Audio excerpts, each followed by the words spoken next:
केला जातो आणि त्यामुळे आज या ठिकाणी आदरणीय अमितजींना आणि देवेंद्रजींना मी सगळ्या महाराष्ट्राच्या वतीने, देशाच्या वतीने, सर्व शिवभक्ताच्या वतीने एक 4-5च मागण्या करणार आहे। पहिली मागणी म्हणजे की महाराजांच्या बाबतीत, जिजाऊंच्या बाबतीत आणि संभाजी महाराजांच्या बाबतीत एक कायदा करण्यात यावा, तो सुद्धा कॉग्निझेबल, नॉन बेलेबल आणि किमान 10 वर्ष त्याला बेल मिळाली नाही पाहिजे। त्याचबरोबर छत्रपती शिवाजी महाराजांचं संपूर्ण शासन मान्य असा इतिहास शासनाने प्रकाशित करावा, जेणेकरून कुठल्या प्रकारचं भेदभाव होता कामा नये, कुठल्या प्रकारचं तेढ निर्माण होऊ नये।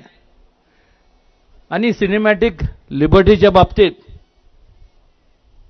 एक सेन्सर बोर्डची स्थापना करण्यात यावी, जेणेकरून एखादा स्वतःच्या कल्पनेतून एखादी कादंबरी लिहितो, पण त्याला कुठलाही ऐतिहासिक त्याचे पुरावे नसतात आणि त्याच्यामुळे अलीकडच्या काळात जर आपण पाहिलं तर मोठ्या मोठ्या प्रमाणावरती छत्रपती शिवाजी महाराज, संभाजी महाराज असतील, युगपुरुष जे संपूर्ण देशातले आहेत, या सगळ्यांच्या बाबतीत गैरसमज निर्माण समाजात होतो आणि त्यामुळं एक सेन्सर बोर्डची स्थापना करण्यात यावी। मला मागच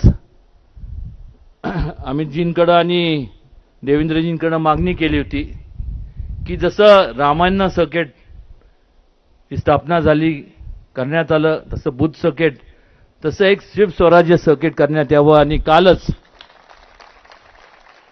त्याची घोषणा केंद्रीय रेल मंत्री अश्विनीजींनी केली। खऱ्या अर्थाने छत्रपती शिवाजी महाराजांचं एक दिल्लीत एक भव्य असं स्मारक व्हावं, ही सुद्धा प्रत्येक शिवभक्ताची मागणी आहे। आणि त्याचबरोबर तो काळ आठवा, ज्यावेळेस या ठिकाणी निजामशाही होती, मुघलशाही होती आणि अशा परिस्थितीत शहाजी महाराजांनी त्यांच्या मनात एक जो विचार होता स्वराज्याचा, आणि मासाहेब जिजाऊ महाराजांनी तो संपूर्ण छत्रपती शिवाजी महाराजांच्या अंगी उतरवला। त्यामुळे त्यांची जी होतगिरीला, शहाजीराजेंची होतगिरीला जी समाधी आहे दावणगिरी जिल्ह्यामध्ये, जी आर्किओलॉजिकल डिपार्टमेंटच्या देखरेखाली जरी असली तर त्याच्यासाठी पुरेसा असा निधी महाराष्ट्र शासनाने आणि केंद्र शासनाने उपलब्ध करून द्यावा। त्याचबरोबर आदरणीय मोदीजींच्या हस्ते अरबी समुद्रात छत्रपती शिवाजी महाराजांच्या स्मारकाचं भूमिपूजन झालं। कदाचित त्या ठिकाणी एन्व्हायरमेंटल काही इश्यूज असतील, इकॉलॉजिकल इश्यूज असतील, मी देवेंद्रजींशी कानावर घातलंय आणि एक मागणी आहे की ज्या छत्रपती शिवाजी महाराजांचं केंद्रात तर झालंच पाहिजे, पण महाराष्ट्रात देखील आज गव्हर्नर हाऊसच्या ठिकाणी जवळपास 48 एकर जागा आहे अरबी समुद्राला लागून, त्या ठिकाणी व्हावं असं अनेकांची मागणी आहे।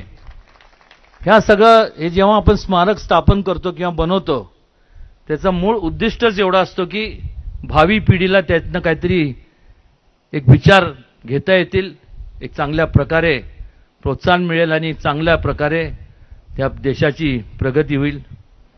ह्या सगळ्या फार वेळ न घेता एवढंच माझे सर्व शिवभक्तांच्या वतीने मी एवढीच विनंती करणार की ह्याची घोषणा आदरणीय अमित शहाजींनी आणि देवेंद्रजींनी करावी।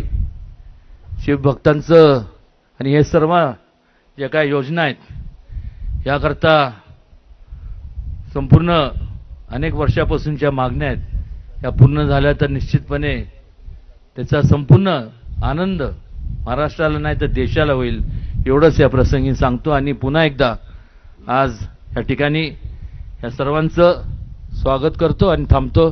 जय हिंद, जय महाराष्ट्र, जय जिजाऊ, जय शिवराय.